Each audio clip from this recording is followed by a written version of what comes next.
Imagine this. You are a successful author who lives in San Francisco with your wife. You've got a podcast and you talk about writing books, and somewhere far, far away in New Zealand is a woman called Liz who listens to your podcast every single week.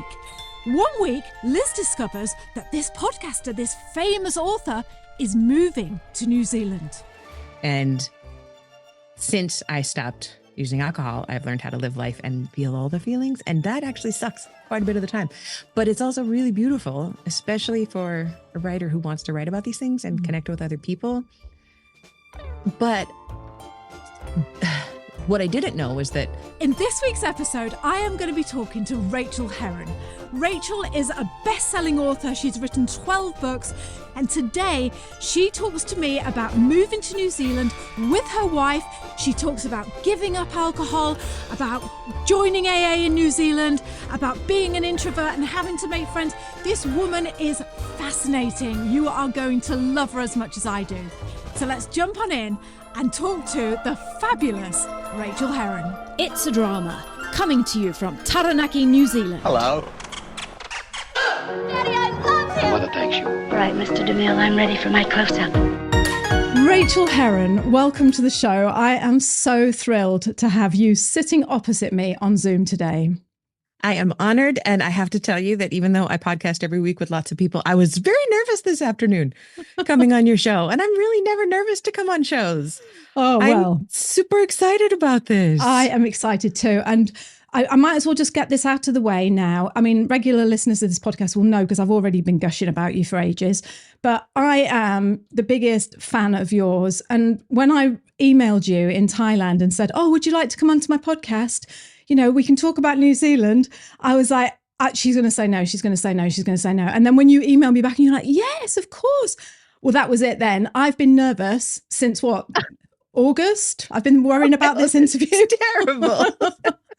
Oh. Well, we are just going to have such a nice time. And your email was so lovely. And I remember that, like, you know, I looked you up just to obviously see. And I know I told you that I had seen your videos when we were moving here. We had been, my wife and I were both watching you and this other young couple who were a little bit boring.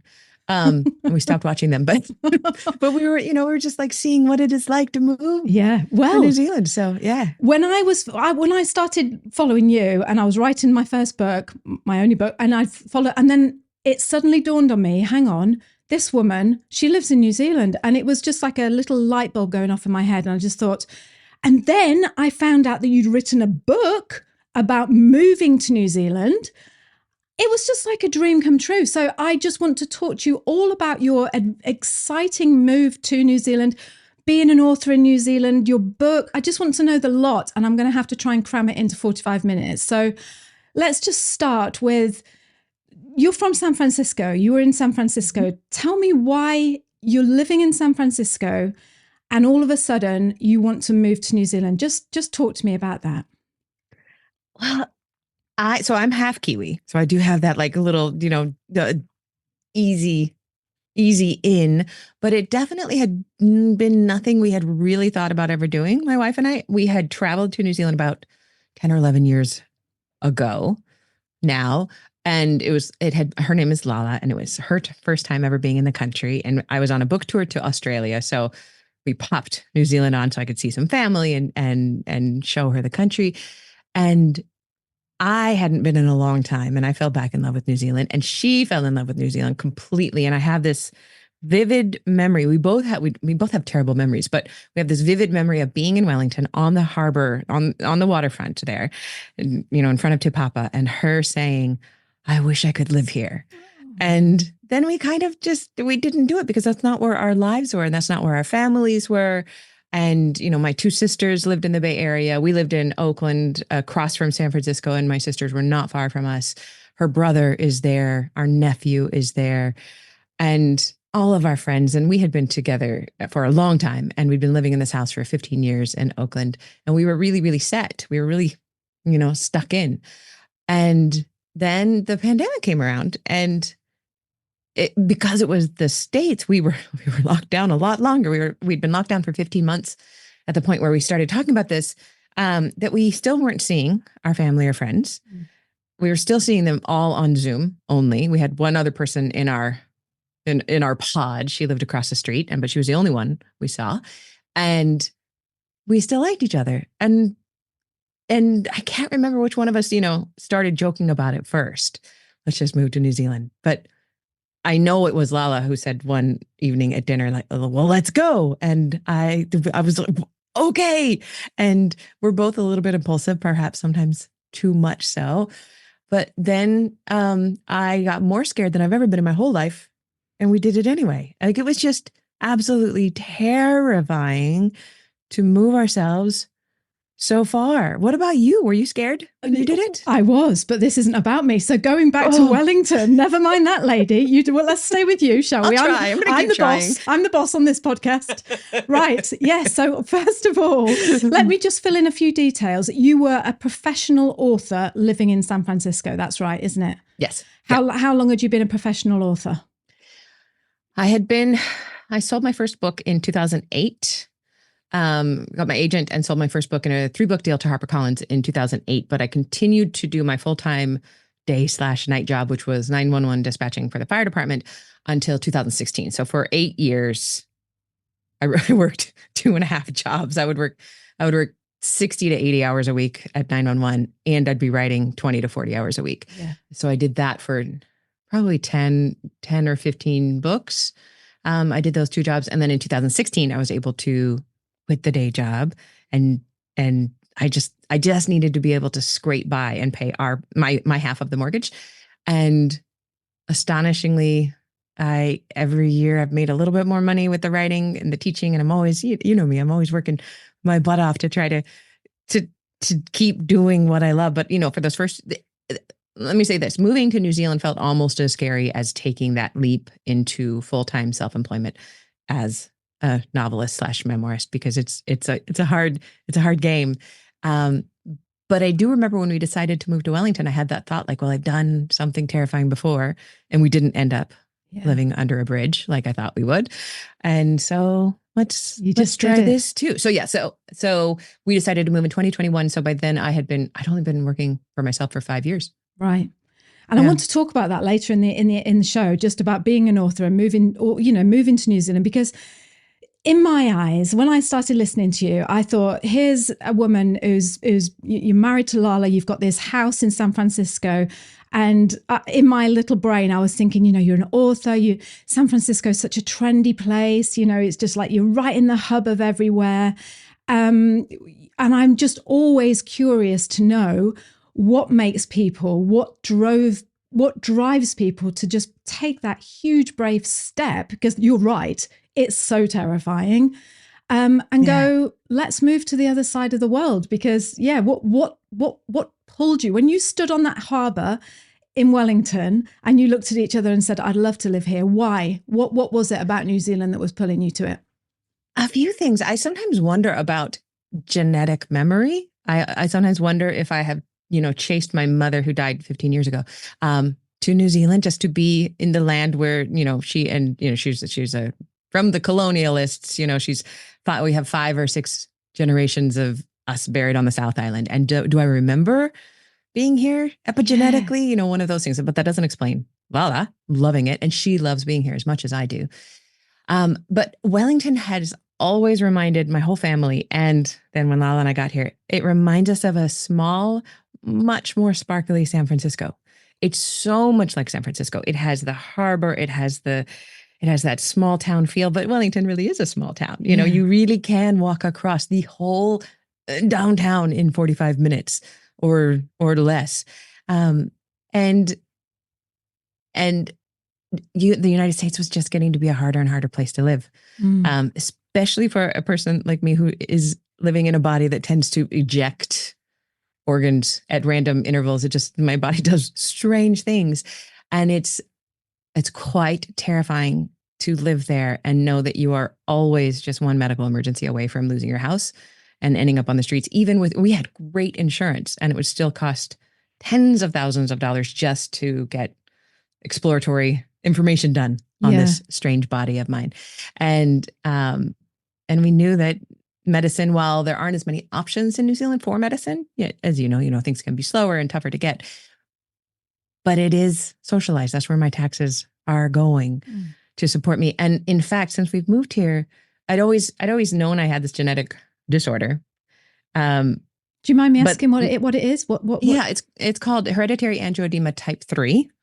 And it is a life-threatening thing where I'm basically allergic to, it's not even an allergy, but it's easier to say allergic to estrogenic qualities that are not my own. So I can't take birth control or hormone replacement or anything like that because I will possibly die. But I also, and it causes swells of various parts of your body, including your throat. And normal medications don't bring the swells down. There's this one shot that will bring it down. And I was never able to get funded for it in the United States. I was never able to get diagnosed with it. I had diagnosed myself with it, but nobody has it. So nobody would ever believe me. And I moved here and I talked to an immunologist and I got genetically sequenced to prove that I and my family have this. And I have the rescue medication now that I just keep with me that I can, and there's a shot form and a pill form. And it's incredible to feel so much safer just by being here, by having someone listen. Oh, I love that answer. I love that. And we did not move to New Zealand in order to get healthcare. That makes us sound really callous, but that was part of the consideration. Going to a place where there is a social safety net. Yes. Yeah. To which I love contributing. I pay my taxes gleefully in New Zealand. You're a I good just girl. throw my money at them. I know. I am a good girl. You are a good girl. But now I love the fact that your mum's a Kiwi. And I 100% think that you stepped foot on New Zealand and you will have felt it, Rachel. You would have felt it pulling you. Recognized it. And you know what's funny is that in the States, I was never bitten by a mosquito in my life. I didn't exist to them. But here, they eat me alive. I just think I have sweet New Zealand Kiwi blood. They recognize me. They welcome me home. It just my body feels better here. My body is literally healthier here. The food is better. The food is so clean and pure. And we move around so much more here. In the States, living in the Bay Area, you did not go anywhere without a car. It took 20 to 25 minutes just to get to the closest grocery store by car. We couldn't walk to anywhere. No, everything's done in the car, isn't it? Every single thing. And here you just walk around. And I don't know how you have felt, but just everything feels easier and simpler and quicker here. That's funny you should say quicker because a lot of people think it's slower. Like they complain that, you can't get this quicker. And what would you say was quicker? Do you mean like the healthcare and things like that? Or I have found this with healthcare, although I know some people have not, but even something like, so in the States, there's the Department of Motor Vehicles. And if you go to the DMV in the Bay Area, if you have an appointment, you will not get out in under 3 hours. That's with an appointment. If you don't have an appointment, which a lot of people don't do or can't afford to figure out how to do with their work schedules, you'll be there for 5 or 6 hours. And then when you get up to the very top of the line, something will go wrong and you've got to start all over again. And so many of us have lived and died multiple lives in those DMV lines. And here we could use our American driver's licenses for 12 months before we needed to get a New Zealand driver's license. And so we got to about 11 and a half months because we were dreading going to the version of the DMV that we have here, dreading. And we went, it took like 7 minutes and like an extra minute because they'd gotten the spelling of my name wrong for a second and they had to fix it. And then picture taken, here you go. Oh yeah, great, here you go. Yeah. Done. And also it was in like the little shopping center where we needed to pick up our groceries, and just red tape is so minimal, and they apologize for it. Oh, I'm so sorry. There was a line of 2 people and it took 2 minutes. You better be sorry. Do you know what? It's not, this is why I love talking to people who've recently moved to New Zealand, because we've been here 15 years, you see. So you tend to forget. You forget. And when you just said that, I remember vividly coming here and we needed a GST number. And someone said, you'll have to go to the government offices in town. And I remember saying to Brian, oh, great. Well, that's that day gone then, isn't it? Like, exactly. We can just write that day off. And you're right. It took like 20 minutes and it was so easy. And people are friendly. The DMV used to make me cry routinely because I had a car that I just couldn't get fixed enough to get the license. So I'd just have to go back every 6 months. And I'd be, I guess today is my day that I have to take a day off work and I'm going to cry because they're going to be so mean. Yeah, you're so right. Even down to like the supermarket, I found like we lived in Bath in England, and like the checkout in Sainsbury's, I just used to have to like gear myself up, like rev myself up. What's the word? You know, when you do that thing to get yourself psych yourself up. That's it. Psych yourself up and think, right, Liz, come on, you're going to go and do your weekly shop now. Yeah, you do forget. You're right. You're 100% right. So going back to your illness as well, when you said you couldn't get the medicine over there, or you couldn't even get diagnosed over there, and then you come here and you can, even that alone is like really, it makes my hairs on my arms stand up, because I think you came to New Zealand to save your life. You know that you're here because it saved your life. It's literally true. It was only by the grace of like the universe that I didn't die, because I've had my throat swell twice and I just managed to breathe through it because there was nowhere I could go for help. And then my immunologist here, funded, said, oh, I think you should talk to the expert. And it turns out she's the expert in hereditary angioedema in the world. Her and this other guy in San Diego who I was never able to see. And she spoke to me for the first time we spoke for an hour on the phone. And I couldn't get over it. And I kept saying, thank you for talking to me. Thank you for talking to me. Nobody's ever talked to me before. And I remember she said, this is my favorite thing to talk about. Nobody has this. I'm fascinated. Yeah. And then she has saved my life, you know? Oh, that's so brilliant. That's fantastic. I'm so grateful that you're here. And also, isn't it funny? Because we tend to have, we certainly did before I moved to New Zealand. I had this thing of like, yeah, but it won't be proper in New Zealand. Like, you know, it's New Zealand, but it won't be proper. Like, you know, not like a proper hospital, you know, not like a proper doctor. And then you get here. I found it with theatre. Theatre was my big thing. I was thinking, going to get there, it's going to be a bit rubbish. Some of the theatre that I've seen in New Zealand has far outweighed the West End or Broadway or anything like that. And it's the same sort of thing, isn't it? You meet these people and you're like, wow, you're brilliant at what you do. You're amazing. And just, I could gush about that all day. We went to see the musical Lizzie the other night, and it was incredible. The voices were Broadway caliber. Just downtown at the Circuit Theatre in Wellington. Yes, you know? Yes. Yeah. Oh, so you get to New Zealand and obviously I'm going to gush about your book, because your book Unstuck is about this whole thing that we're talking about, is you moving from the US and moving to New Zealand, and how you're settling your life here in New Zealand, and the challenges you've come across and things like that. It's just a fantastic book. Absolutely brilliant. But I'm going to pretend that I haven't read it so I can talk to you and just say, you get to New Zealand and what is it like? Because people tend to think they're going to arrive here and go, ta-da, we're here. Isn't life perfect? Just talk to me about those first few months, because I know how tough it is. Just talk to me about that and how it felt. And was there any doubts Yeah, there were definitely huge doubts. The first thing that happened when we came in during the pandemic still. So we had to do the isolated quarantine, the managed isolation and quarantine for 2 weeks. Was it 2 weeks?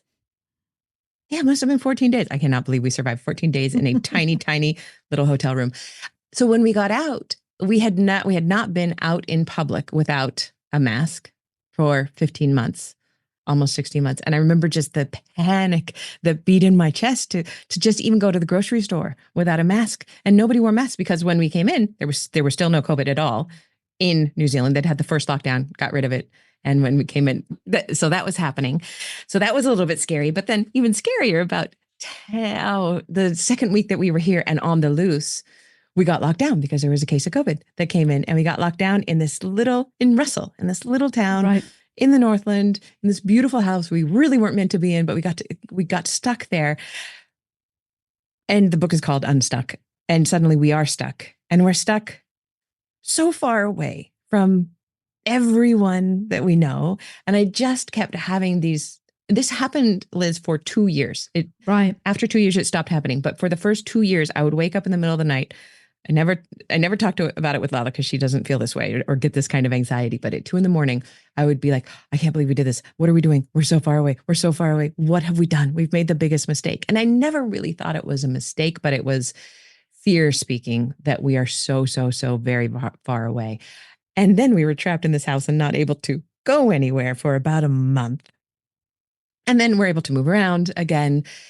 And I go into this spiral of anxiety. I am the more anxious of the couple, Right. obviously. Yeah. I go into this spiral of anxiety about how are we going to get this right? Because we want to be digital nomads for a long time. And because her job, she could work remotely, and I'm a writer, so I could work anywhere.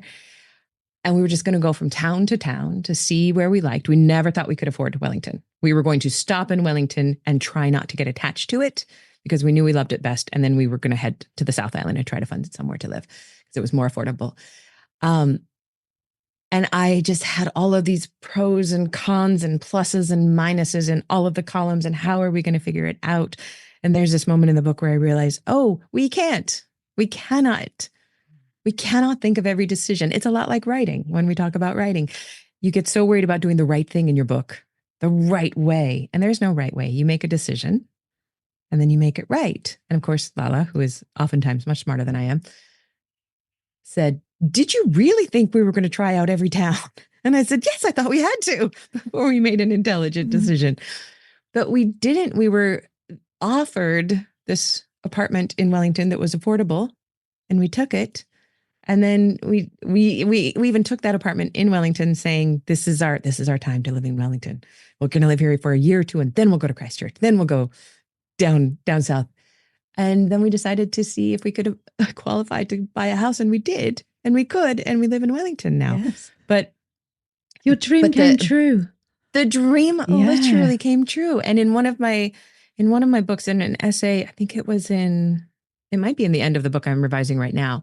I say, who knows what the future holds? Perhaps we live in Wellington and I have an organic garden and we walk to the cafe.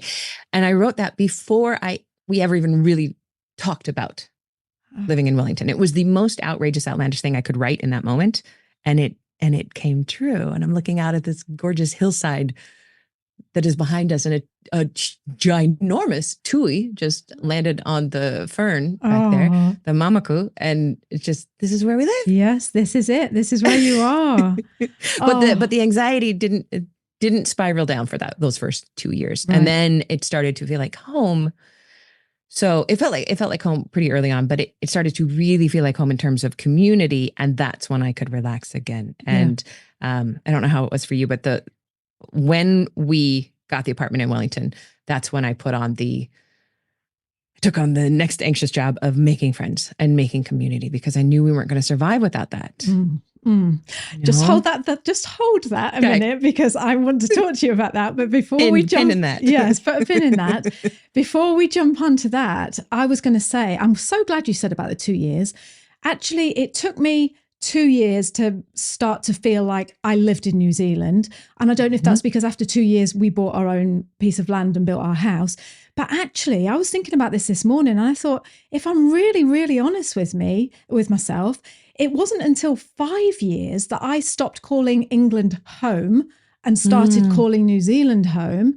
And I think it's really healthy for people to know that, to understand that.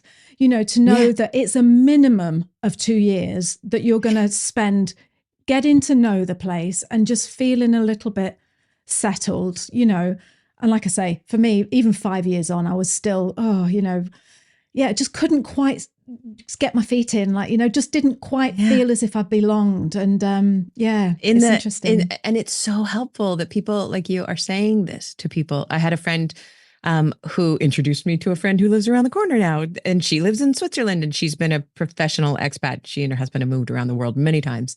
And she told me very clearly, she says, you'll feel out of place for the first year. And then the second year, you might start to feel like it's a little bit closer to home. And then by the third year, when you go to the old place that you lived, you will look forward to going home again at the end of a trip.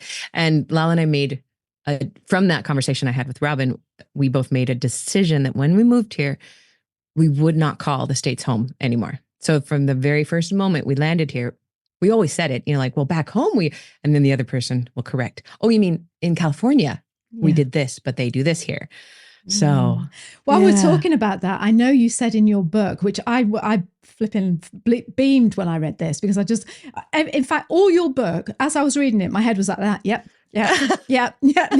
It was so lovely to read someone else's honest story of moving to New Zealand and everything that entails. So yeah, but you did mention, and I thought this was quite funny, that everyone you met would say to you, "Where are you from?" And you'd say Wellington, and they'd go, "No, where are you from, really? But like, where are you really from?"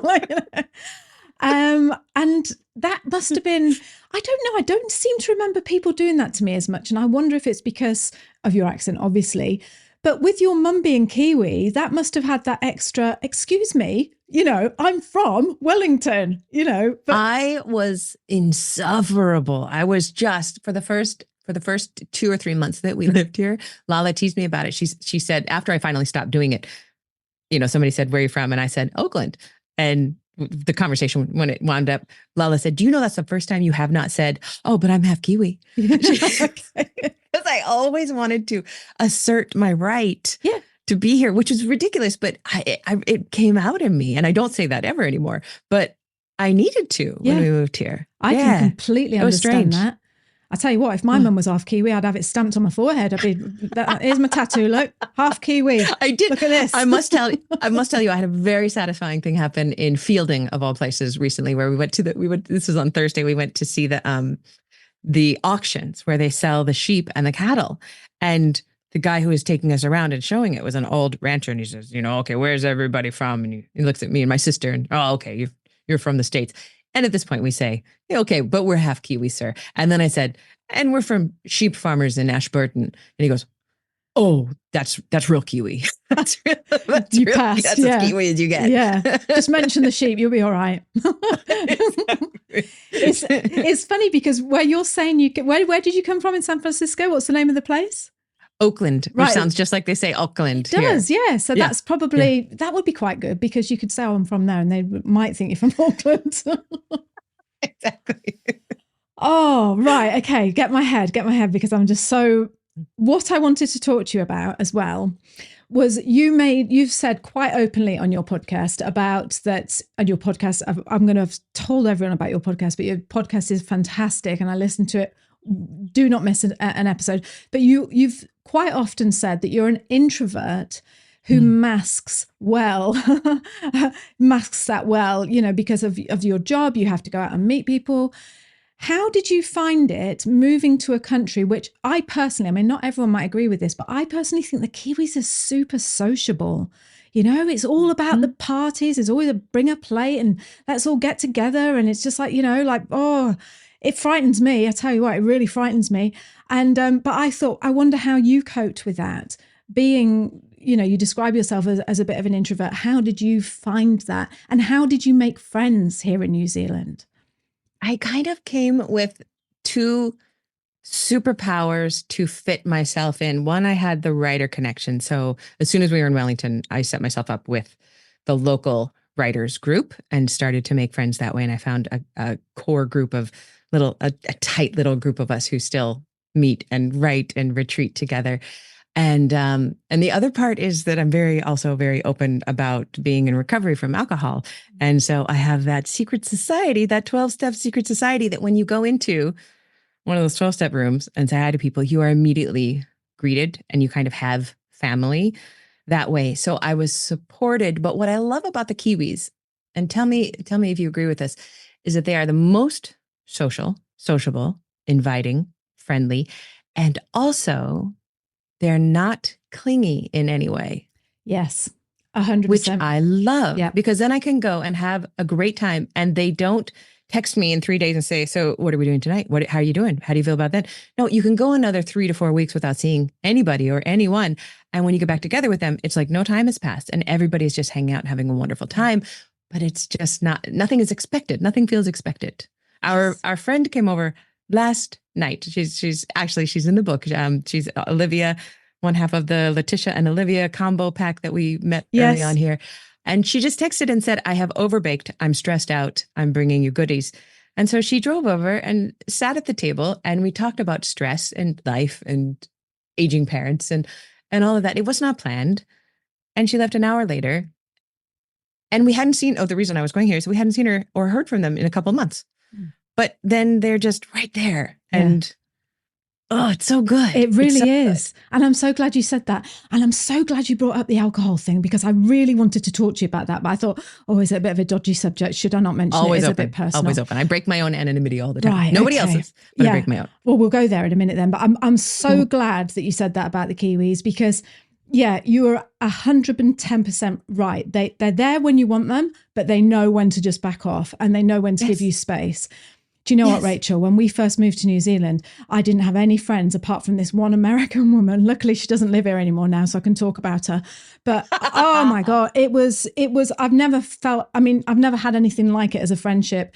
She was just, it was like, she just might as well have just jumped on my head and said, I'm never leaving you. She used to phone me about 10 times a day and go, hey, what are you doing? And I'd be like, I'm just doing just nothing. And she'll, I'll come over. And I was like, oh my God. And I had this, not only had I moved to New Zealand, but the one friend that I'd managed to make was this psycho American that just would not leave me alone and just turned my life into like one big flipping sociable thing.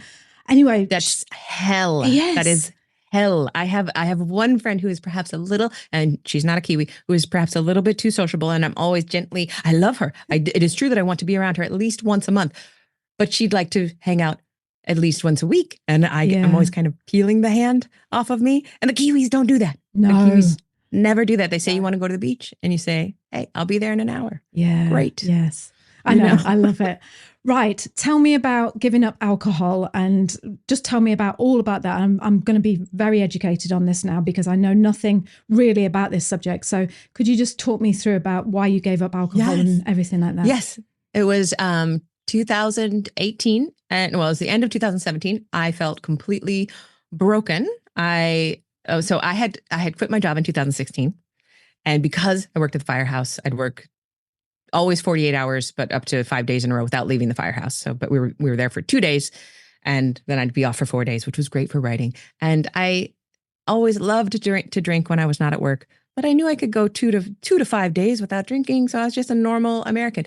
And then I remember when I quit my job and went full-time writing, I thought, I must have been 44 years old, 43 years old. And I said, I'm not an alcoholic, which I have alcoholism in the family, and I'd never wanted to be one. And I said, I'm not an alcoholic to myself. I can drink every day. And I tell you what, within 2 years, I was so addicted to it that I couldn't go a day without it. And at the end of 2017, I didn't know this. I just felt burnt out. I didn't want to write. I didn't feel like I could write. I was struggling with everything I was doing. And I decided, because I like a project, I like a plan, I decided I would give myself a 12-month challenge to refill my creative well. And this is the book I'm editing right now, because it's just taken forever. But every month I would do something. Like 1 month I did nothing. I'd watch no television and no social media. I only read. 1 month I was outside forest bathing for an hour a day. 1 month I swam. 1 month I meditated. It was a challenge. I laid the whole year out. And by month 3, I had realized that the problem was not a creatively drained well. The problem was that I was draining myself with alcohol every single night. And every morning I was saying, I'm not going to drink wine tonight. And by the afternoon, that plan had always gone away. Mm. And I didn't think I could be addicted to alcohol, because I had never crashed a car. I'd never gone to jail. I'd never lost a partner. I'd never lost a job. I'd never lost anything. And then I realized one morning that I was losing myself. I wasn't going out with my friends. I didn't want to hang out with Lala. Every night I wanted to get in the tub with my glass of wine, which was a bottle or 2 or 3 of wine, and stay there and escape. And that was when I realized that was actually the definition of not being able to stop. If I'd been trying to stop every day for almost a year and never quite doing it, but always having a good reason, I'm happy, I'll have a drink. I'm sad, I'll have a drink. I was in an AA meeting 3 hours later, and I stopped that day, and it has changed everything for me. It has, I don't know if I'd ever felt a feeling before. I was always very good at dodging, especially grief, dodging grief by using substances. I liked alcohol. I liked weed. I liked anything that was legal that I could get my hands on, and a few illegal things, but I liked to keep myself going. And since I stopped using alcohol, I've learned how to live life and feel all the feelings. And that actually sucks quite a bit of the time. But it's also really beautiful, especially for a writer who wants to write about these things and connect with other people. But what I didn't know was that I had been socially anxious my whole life, and I had been an introvert, but I didn't know it. And I had talked myself into thinking that I was an extrovert. So really quitting drinking was really the discovery of this, of how much social bandwidth I actually have. It's much less than I thought. I'm going out tonight to a book party, and I'm super excited about it. 2 of my friends are launching their books today, and I'm going downtown, and I know that I will be there for 1 hour, and then I will do an Irish goodbye. I'll slip out the back and I'll take the bus home, and I'll be so happy. And I won't really talk to Lala when I get back, and I'll just go to bed, because now I know that I have a battery. My social battery is lower than most. And it's super fun when I hang out with people, but I have to remember to take care of myself. Yeah. Or I'm going to want to drink, and I have no interest in doing that.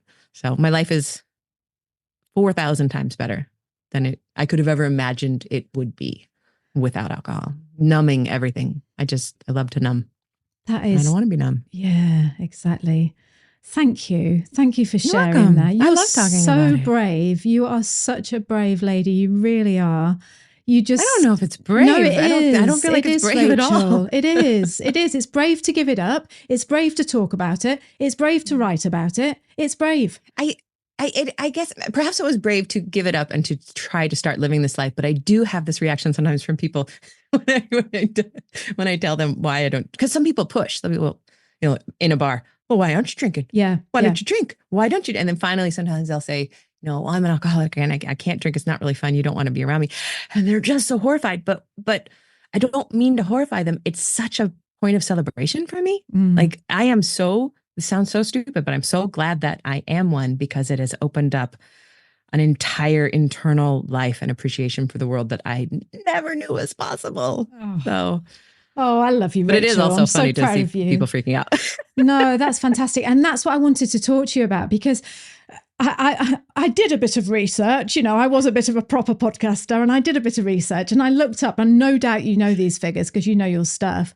But New Zealand is like, when what is it called? Per capita, like the drinking thing. And New Zealand, the units. Yeah, how much people drink in the country compared. And New Zealand is number 32, right? And wow. And it's behind the UK, but ahead of US. And definitely ahead of the US. You can feel it. Yeah. You can feel it. It's definitely a drinking society. It is, isn't it? Yeah. Yeah. Now, how is that for you? Because was it easier in the US, or when you come to New Zealand, was everyone just going, oh, come on, just have one, get one down you, just like loosen up a bit? What was it like? It's a non-issue here. Why is that? Maybe because I had never had a drink here. I mean, I guess I did probably 10 or 11 years ago, but that was before I really had a problem with it. In the States, it was always like I'd go to places where I had fabulous times, for many years. Like that was that pub, and I met that person there, and that's where I met that girlfriend, and that's where I met that boyfriend, and all of those memories. But here it is a non-issue, and I do spend time in pubs, and I guess people I think if I made a big deal out of it, maybe it would be a big deal. But if you've got a drink in your hand, nobody ever says anything. And I've always got, a lemonade in my hand and sucking it back. So I don't think really anybody notices. Right. Okay. Plus I'm 52. I think it would be different if I was 22. That might be a lot harder. So they don't give you a hard time then. That's good to know. Know. No, I've only had the hard time a couple of times, and all 3 times I thought it was pretty funny. And it's interesting you should say that about like back home in the US, not back home, not home in the US, about the bars that you went to, because I'm always paranoid that I'm going to be an alcoholic. Well, sometimes I think I am an alcoholic because I like wine every night. And the thing is with me and Brian is it's ever since we met, that's been our thing, and we've always drunk wine together. So when we give it up, we kind of just sit here looking at each other going, well, now what? Now what is there to do? It's true. There's such a fear around it. And the fear off it, for me, it felt a lot like, and the other thing I gave up, which was, to be quite honest, and I hate admitting this, but giving up smoking was harder for me than giving up alcohol. Yeah. Because like those cigarettes, in the box, thank God I do, because they're like $50 a pack here. But I give it up when I was 29. But those cigarettes felt like friends. They were supports. They were, and alcohol really can be that kind of support. And I will admit to you freely that my wife, who still drinks beer and still loves to relax with a beer or two, but she has a slower temperament than I do. I am all go, go, go, go, go, go. I wake up at 100 miles per hour and that's how I go to bed. And when I would have a couple of drinks or a little bit of weed or something, and we'd be sitting on the back porch, it was wonderful because I was kind of slowed down and right at her speed. And that's when I could sit on the porch swing and enjoy the world going by. And now I can still do that, but I have to be conscious of it. I have to be conscious of, it would be nice to just sit down on the porch and do nothing for a while. So, and I feel like I enjoy it more because of it, but I do miss it a little bit. Yeah. No, and that's why I say you're brave, because I think it is. I think it takes a lot of courage to just go, right, I'm going to stop, anything really, isn't it? It's just, it's not easy. It's not easier. And it's just easier. It's just easier to say, well, we'll just have one, we're not alcoholics. We don't drink whiskey in the morning. We're not alkies, See, that is actually, I think that is harder. The decision to, and the whole thing about AA and 12-step stuff is just for today. You're only deciding for one day not to drink. But it is so much easier to make one decision that says, I'm not going to drink. That's why I guess it's never tiring or hard for me, because I just wouldn't consider it. But back when I was always trying to control it, like, should I have one now? Should I not have one now? Should I have two? Should I have three? Should I skip till tomorrow? That was a lot of brain cells. It's just, it feels easier now too. One decision I made in 2018. Boom. Done. Yeah. And now I'm editing that book, and I'm in chapter. I've edited it quite a few times, and this will be the last time, God willing, I edit this, and then I'll send it to my agent. So the book that you're editing at the moment, is that all about your recovery, about giving up alcohol? And yeah, and because it was those, because I wrote it for my patrons over at patreon.com. And so I was writing one. I made the mistake of telling them I'm creatively dry and I'm going to do this challenge. And every month I'm going to tell you for the next 12 months how I'm feeling the well. But I was not willing or ready to tell them about, in month 3, discovering that I was going to stop drinking. So there was this outward facing essay, fun, cool, fun, cute, doing the fun things. And then there was this background of what was really happening. And when I revised it the first time, I wrote what I gave the Patreon audience, the essay about meditation, but then I gave the essay about what I was really looking like as I'm starting to live a life with no alcohol. And now I'm putting those chapters together. I'm weaving them together, which is kind of heavy lifting, but it's making the book so much better. Oh, I can't wait to read that. I cannot wait to read that. I really can't, because I must admit, when I started reading Unstuck, I was wondering if you were going to be talking about it, and there wasn't really any mention of it. And I thought, I bet this is because she's going to be doing a separate book. Yes, I'm so excited about that. It's going to be so good. I'm really, really excited. Right. Okay. What else did I have to ask you? I've got other things to ask you, but I can't remember what they were because I'm just so excited now. Oh yeah, staying on the alcohol thing. So and then we'll get off this, I promise. But I never mind. Okay.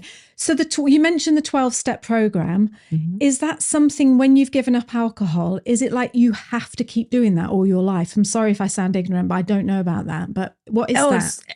It's such a good question. No, you do not have to. However, it turns out that you kind of want to, because for me, giving up alcohol was one tiny piece of the puzzle.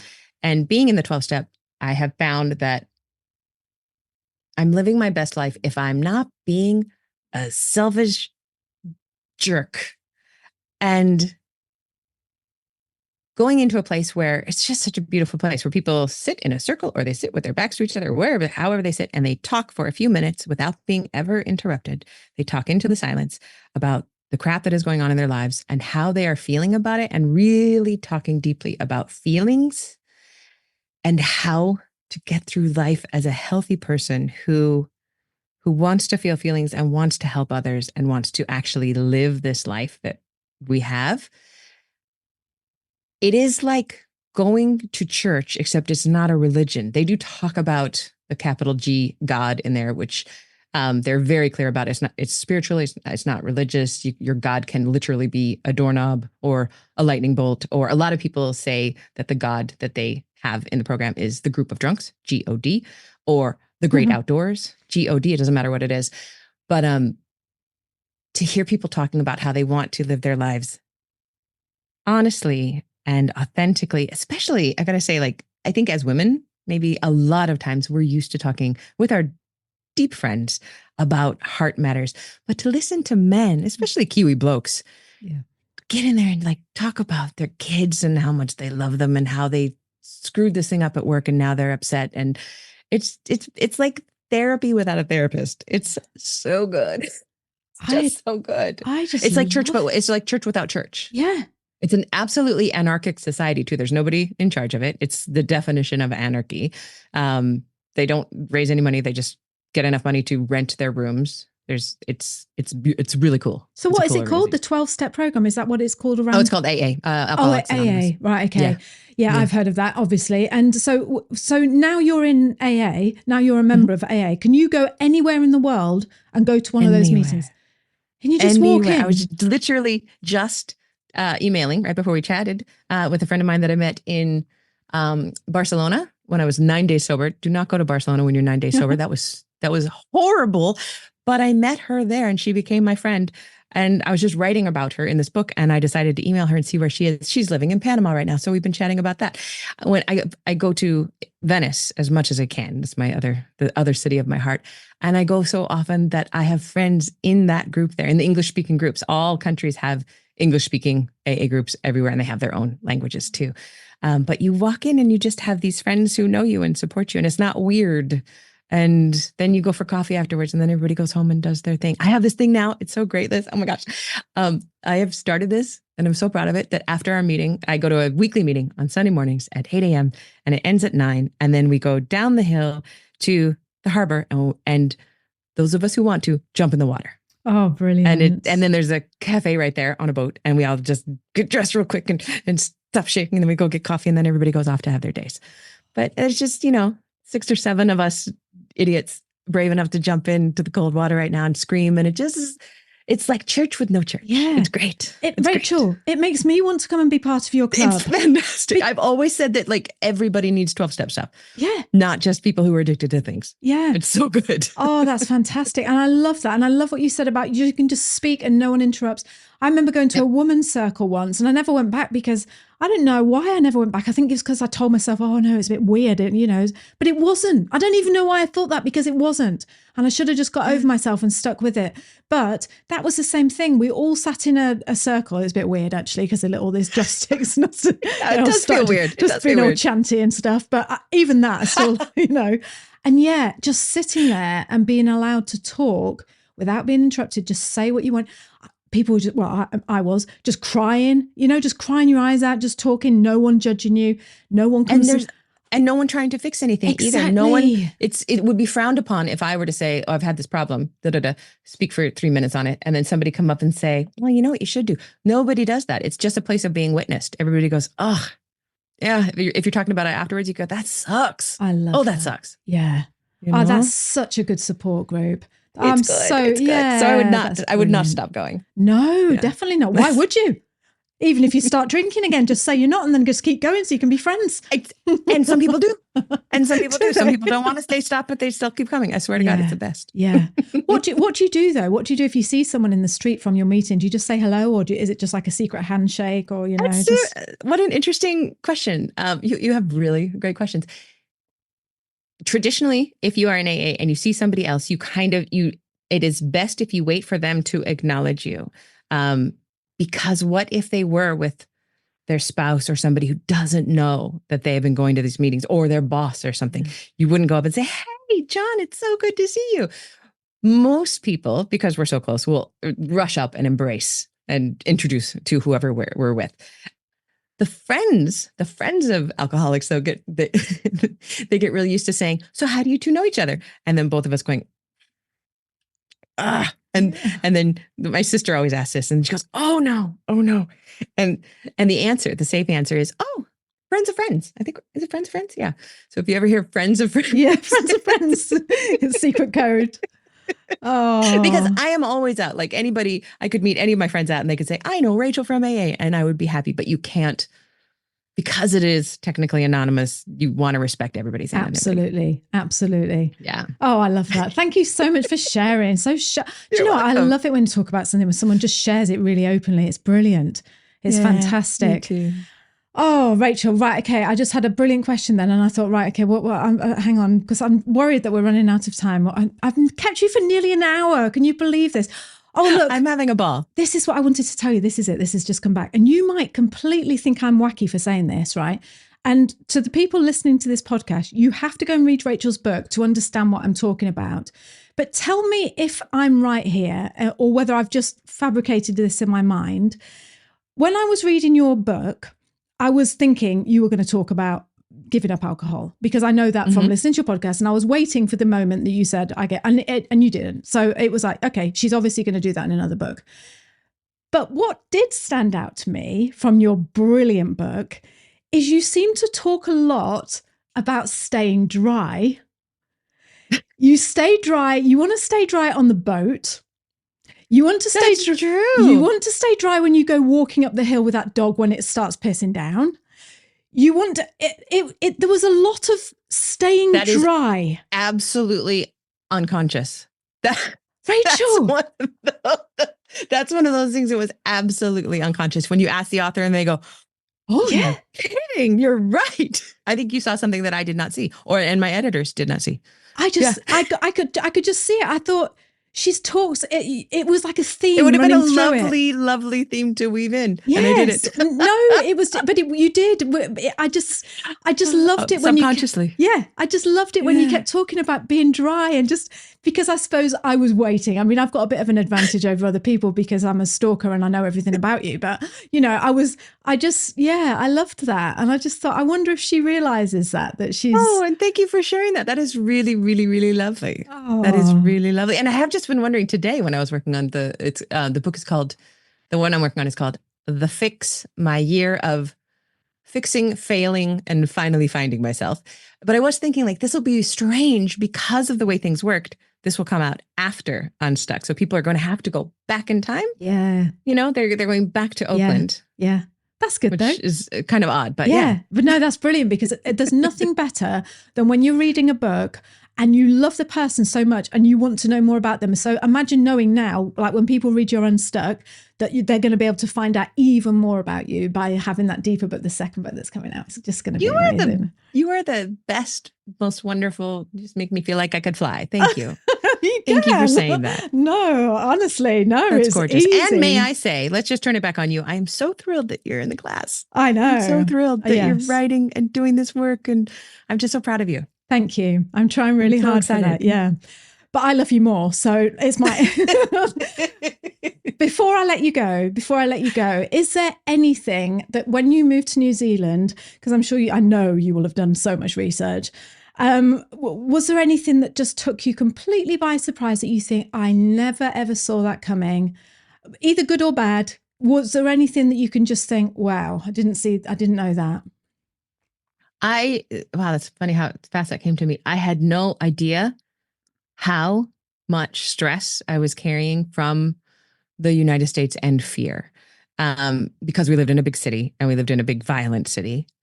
And I would have told you that I didn't internalize that stress, but I know that it took a good 8 months to a year for me to finally feel, when I was out in public, that I wasn't accidentally going to get shot. So many people in our neighborhood got shot just accidentally, just by being in the wrong place at the wrong time. And it was always, always a fear. And to go out now and to never have that as a concern, never have guns as a concern. Somebody was killed in front of our house. Another person was killed in the front of the house next to us. One day I looked out and a young man had just been thrown out of a car, hit in the head with a pistol, and was bleeding all over. And I held his wound until the cops came. And it was just such a constant way of living that when we were living in this house over in Wagetown, it was hot and we had to open the windows. And as you know, in New Zealand, most windows don't have screens. And our heads were right by this window. And there's this ledge outside that you can kind of walk behind this house on. And anyone could have just walked up the 50 stairs, which they would not have wanted to do, but up the 50 stairs and around the back of the house. And just like, for some reason, I'd always think of a burglar just reaching in and patting my head. The window's open, they could just pat my head. And it took so long to realize that that was not going to happen. And of course, crime happens everywhere, but it's not like it is in the States. You're not always scared. I hear cars that backfire now and I don't duck. But I did that for the first 2 years because that's just what you do. You hear gunshots and you fall to the ground. And it's gone, and it's such a lighter way of living, and it makes me so sad, especially for parents, who send their kids to school and have all the active shooter drills and, have the Kevlar in their backpacks. And it's madness. And it feels, sometimes I feel very guilty about having the privilege, because it is a privilege to live here and not ever have to worry about that. Yeah, I hear you. I absolutely hear you.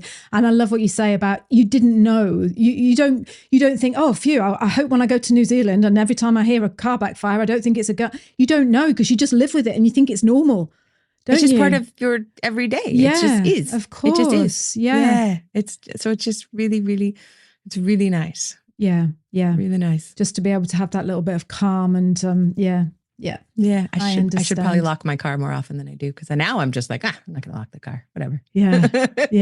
Well, that was the thing when we lost our dog. We lost our dog not so long back, and she was always our guard dog. We just used to go out and just leave all the doors open because she'd bark. And now we haven't got her, and we still don't lock our doors. And I'm like, well, there's nothing. But really truthfully, don't most of your friends here? You know that you could go to any of your friends' house right now and open their back door. Yeah. Because it's always unlocked. It's always unlocked. Don't tell people that. Don't tell people that about New Zealand, but it's true. Yeah. Do you think before? I'm sorry about your dog. Oh, do you know what? Listening to your podcast about your dog again. We need to do another podcast because there is so much more I need to talk to you about. And we'll just go out to lunch the next time we're in the same town. That'll be easy. Yes, definitely. Yeah, but there's so much that I want to. I could talk to you about for hours, Rachel. Before I let you go, do you think New Zealand is at the bottom of the world or the top of the world? I always think the bottom. My brain is definitely spatially oriented that it is in the bottom. It's in the best place, but it's on the bottom. What about you? Well, I want to say the top because I want to sound all like, oh my God, like New Zealand's at the top, but really I think it's at the bottom as well. But I do think that it is at the bottom, and it is so far away from everything else because it is so great. Yes, I know. Because it is that incredibly wonderful. Yeah. Look, your podcast, your book, your course that I'm taking, your program that I'm taking at the moment.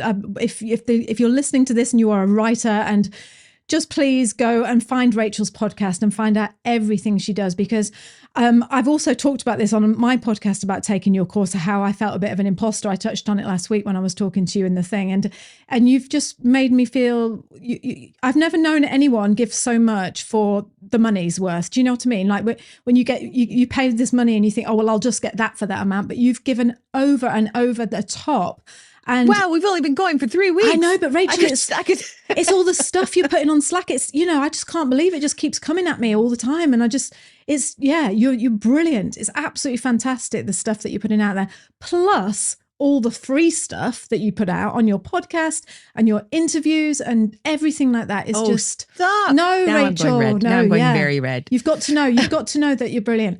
And so, I want people to go and listen to your podcast and find your book and just love you as much as I do.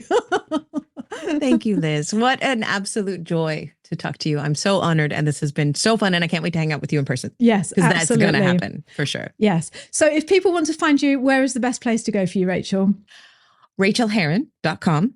And then if you are a writer, you can sign up for the writer email list. What else? Oh, and the podcast is called Ink in Your Veins. I love that. Which you will be on at some point, my friend. I love the name of that podcast. And when you changed the name, I was like, oh, wow. But now it's just perfect.